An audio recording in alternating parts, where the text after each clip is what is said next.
The autumn rain had stopped an hour ago, but the cobblestones still glistened under the afternoon sun. Olivia Harrison sat at the corner table outside Café Lumiere, watching couples walk by, holding hands. She checked her phone again. 2 hours, she had. Been waiting 2 hours. Her date was not coming. She knew that now. Olivia was 28 years old, with golden hair that fell in waves past her shoulders. She had been in a wheelchair for 3 years after a car accident on her way home from work. One winter night. The accident had taken her ability to walk, but not her spirit. At least that is what she told herself on good days. Today was not a good day. She had met Daniel online. They had talked for weeks. He seemed kind and funny. He said the wheelchair did not matter to him, but when she suggested meeting in person, his messages became less frequent. Still, he had agreed to this date. Or so she thought. Olivia felt the familiar sting of tears, but refused to let them fall. Not here. Not in public. She reached for her purse, preparing to leave when she heard a small voice. "Excuse me, miss, but why are you crying?" Olivia looked up to see a little girl standing beside her table. She had blonde pigtails tied with red ribbons and was clutching a stuffed unicorn, a Satz. Child could not have been more than 3 years old. Behind her stood a man in his mid-30s wearing a gray coat over a crisp white shirt.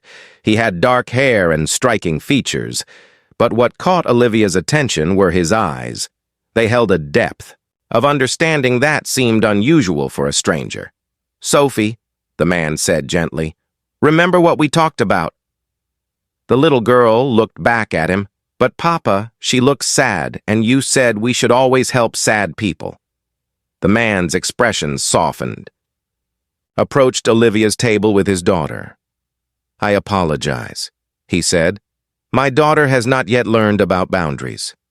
His voice was warm despite the formality of his words. Olivia wiped quickly at her eyes and forced a smile. "It is all right," she said. "She is very sweet." Sophie tilted her head, studying Olivia. "Did someone hurt your feelings?" the child asked, with the blunt honesty only a 3-year-old could manage. Olivia felt her throat tighten.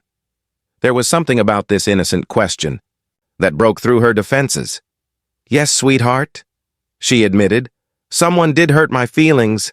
The man looked uncomfortable. "We should let you be," he said. But Sophie was already climbing onto the chair across from Olivia. "No, Papa," she declared. "We need to stay and make her happy again." The man sighed, but there was affection in it. "I am Marcus Blackwood," he said, extending his hand. "And this force of nature is my daughter Sophie."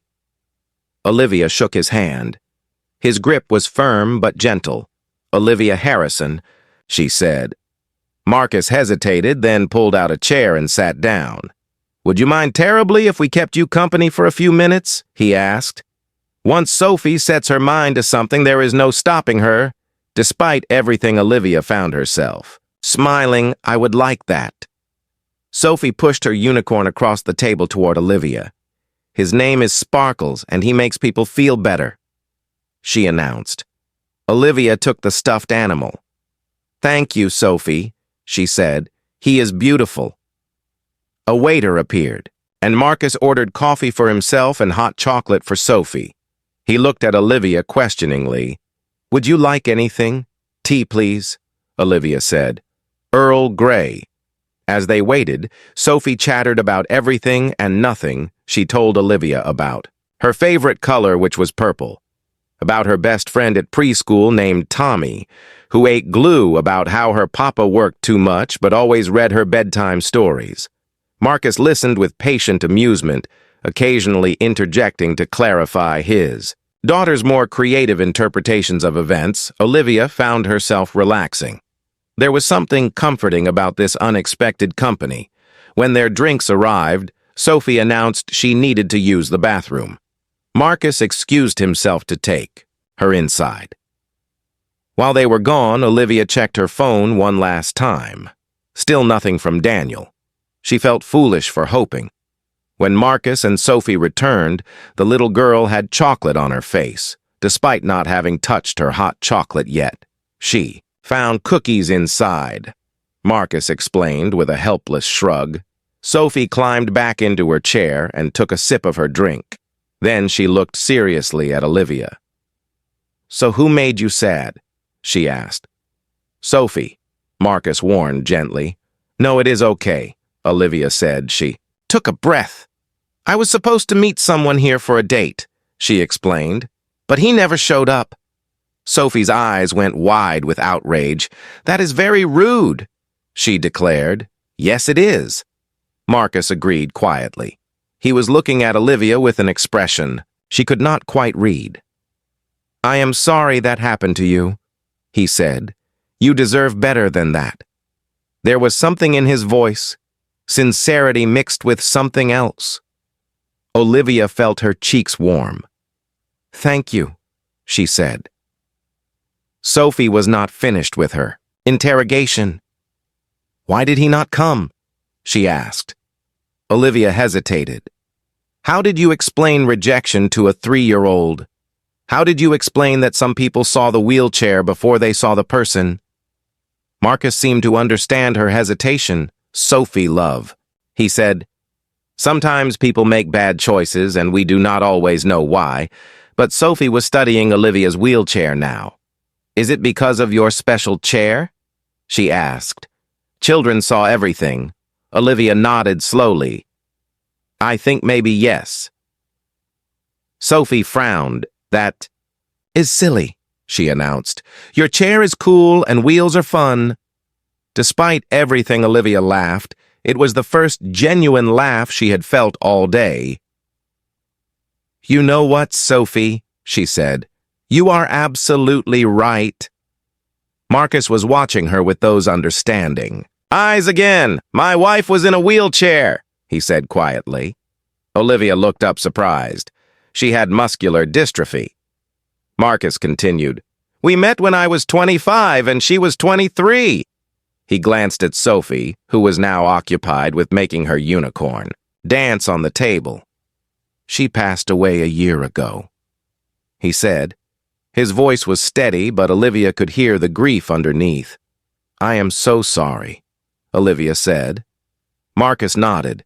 "Loving someone in a wheelchair taught me that strength has nothing to do with walking." He said, "My wife climbed mountains without ever leaving her chair." He met Olivia's gaze directly. "Anyone who cannot see past your wheelchair is not worth your time." Olivia felt tears again, but these were different. "Thank you for saying that," Sophie looked up from her unicorn. "My mama is in heaven now," she said matter-of-factly. "But Papa says she watches over us." She turned to Olivia. "Maybe she sent us to you today." Olivia felt her heart squeeze. "Maybe she did." They talked for another hour. Marcus told her he ran a technology company but was taking the afternoon off to spend time with Sophie. Olivia shared that she worked as a graphic designer from home. She told them about her accident and the long recovery, about learning to navigate a world not built for wheelchairs. Marcus listened without pity, just understanding. Sophie eventually fell asleep in her father's arms, still clutching. Sparkles? Marcus smiled down at his daughter. She did not nap today, so this was inevitable. He looked at Olivia. "Should get her home." Olivia felt disappointed. She had not wanted this afternoon to end. Marcus stood carefully balancing Sophie against his shoulder. Then he paused.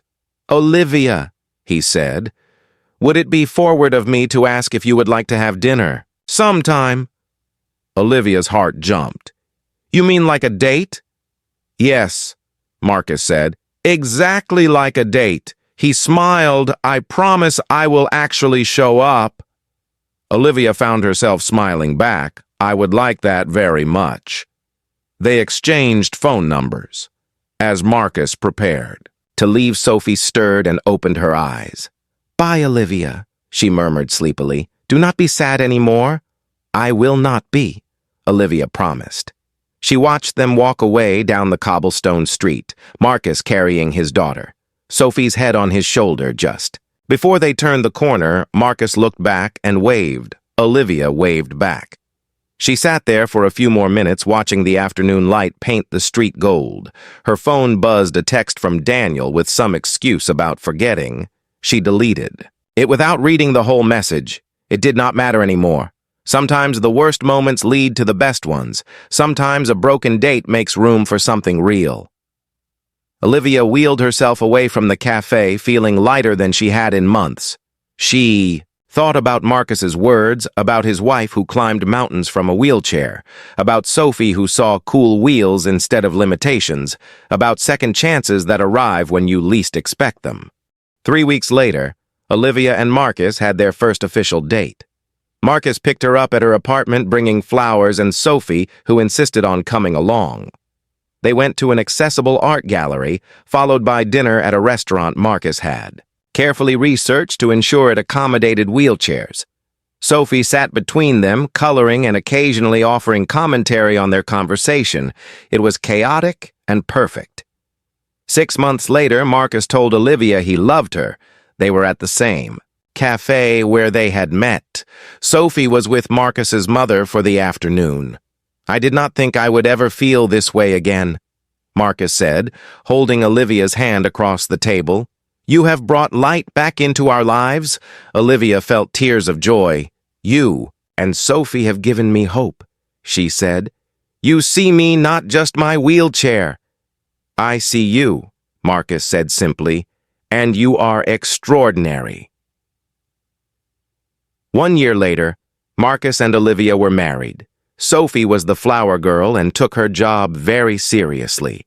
At the reception, Marcus gave a toast. "A year and a half ago, I took my daughter to a cafe for hot chocolate," he said. "We found Olivia sitting alone looking heartbroken." He smiled at his wife. "I will forever be grateful to whatever force brought us together." That day, he raised his glass to the man who stood Olivia up. "Thank you for being foolish enough to walk away because it meant I got to stay." Everyone laughed and cheered. Olivia looked around at the faces of friends and family, at Sophie, who was dancing with her new grandmother, at Marcus, who was watching her with love in his eyes. She thought about that rainy afternoon when she had felt so alone, how she could never have imagined that her worst date would lead to her greatest love. Sometimes rejection is protection. Sometimes what feels like an ending is actually a beginning. And sometimes a CEO with a little girl walks into your life at exactly the right moment, not to rescue you, but to see you, really see you, and choose to stay. If this story touched your heart, please like and share it with someone who needs to hear that their worth is not defined by those who walk away, but by those who choose to stay. Subscribe for more stories about unexpected love and second chances. Comment below and tell us about a time when what seemed like a disappointment turned into a blessing. Your story might be exactly what someone needs to hear today.